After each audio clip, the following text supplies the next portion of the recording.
బులెటిన్లో మరో big news చూస్తున్నాం. సిబిఐ మాజీ జేడీ లక్ష్మీనారాయణ టీడీపీలో చేరుతున్నట్టు తెలుస్తోంది. ఆయన విశాఖ జిల్లా భీమిలి నియోజకవర్గం నుంచి ఎన్నికల బరిలో నిలిచే అవకాశం ఉంది. తొలుత ఇక్కడి నుంచి మంత్రి లోకేష్ పోటీ చేయాలని భావించిన విశాఖపట్నం నార్త్ నియోజకవర్గం నుంచి పోటీ చేసే యోచనలో ఉన్నారనే ప్రచారం జరుగుతోంది. సిబిఐ జాయింట్ డైరెక్టర్ గా పనిచేసిన లక్ష్మీనారాయణ వైసీపీ అధినేత జగన్ అక్రమాస్తుల కేసుల్ని దర్యాప్తు చేశారు. మహారాష్ట్ర క్యాడర్ ఐపీఎస్ అధికారి అయిన ఆయన ప్రభుత్వ సర్వీస్ నుంచి స్వచ్ఛందంగా వైదొలిగి రాజకీయాల్లోకి వచ్చారు. సొంతంగా పార్టీ ఏర్పాటు చేయాలనుకున్నా సాధ్యం కాకపోవడంతో టీడీపీలో చేరబోతున్నట్టు తెలుస్తోంది. ఆదివారం మంత్రి గంటా శ్రీనివాసరావు లక్ష్మీనారాయణతో చర్చలు జరిపినట్లు టీడీపీ వర్గాలు చెబుతున్నాయి. 2-3 రోజుల్లో చంద్రబాబుతో లక్ష్మీనారాయణ భేటీ అయ్యే అవకాశం ఉందని తెలుగుదేశం నేతల్లో చర్చ జరుగుతోంది. ఇదే అంశానికి సంబంధించి మరిన్ని డీటెయిల్స్ మా ప్రతినిధి రవిచంద్ ఫోన్ లైన్ ద్వారా అందిస్తారు. రవిచంద్, లక్ష్మీదుర్గ సిబిఐ మాజీ జేడీ లక్ష్మీనారాయణ టీడీపీలో చేరేందుకు రంగం సిద్ధమైంది. చాలా కాలంగా కూడా చంద్రబాబు అంటే కొంచెం సాఫ్ట్ కార్నర్ ఉన్న వ్యక్తిగా లక్ష్మీనారాయణ ఉన్నారు.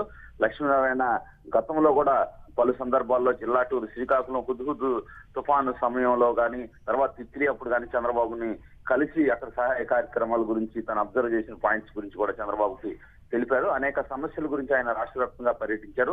ఆ పర్యటించి ఆయన ఏ అంశాలు గమనించారు అవన్నీ కూడా ప్రభుత్వానికి నివేదిక ద్వారా కూడా అందజేసి వాటిని తీర్చాలి, ఆ ప్రజా సమస్యలను తీర్చాలని కూడా ఆయన కోరటం జరిగింది. ఈ నేపథ్యంలో ఎన్నికల సమయంలో ఆయనతో కూడా టీడీపీ నేతలు టచ్ లోకి వెళ్లారు. వేరే పార్టీ పెడతానని కూడా పెట్టలేదు. మీలాంటి వ్యక్తులు ఖాళీగా ఉండకూడదు, మంచి ఇప్పుడు రాష్ట్రంలో జరుగుతున్న ఏదైతే కుట్ర రాజకీయాలకి మీరు అండగా నిలవాల్సిన అవసరం ఉంది. హైదరాబాద్ నుంచి కుట్రలు చేస్తున్నారు. ఈ నేపథ్యంలో మీలాంటి వ్యక్తులు సంఘ సేవకులు మంచి సమాజంలో మంచి పేరు ఉన్న వ్యక్తులు టీడీపీకి అండగా నిలవాల్సిన అవసరం ఉందని చెప్పి కూడా టీడీపీ ఆయనకు విజ్ఞప్తి చేసింది. ఈ నేపథ్యంలో చంద్రబాబు తోతగా గంటా శ్రీనివాసరావు ఆదివారం ఆయన నివాసంలో కలిశారు. భీమిలి నుంచి పోటీ చేయించాలని కూడా ప్రాథమికంగా నిర్ణయం తీసుకున్నారు.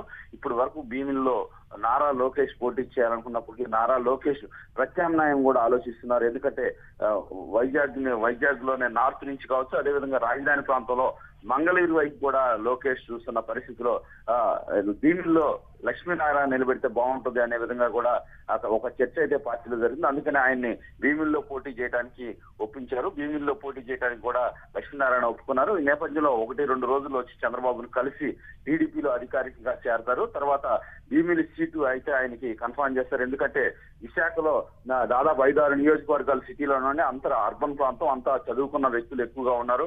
అక్కడ ఇటువంటి వ్యక్తుల్ని ఆదరించే పరిస్థితి అక్కడ ఉంటుంది అని చెప్పి కూడా పార్టీ భావిస్తుంది. ఏదైనా విశాఖ జిల్లాలో పార్టీకి కూడా ఒక ఇమేజ్ అయితే వస్తుంది. లక్ష్మీనారాయణ పెట్టడం ద్వారా ఆయనకి దేశవ్యాప్తంగా కూడా ఒక క్రేజీ ఉంది.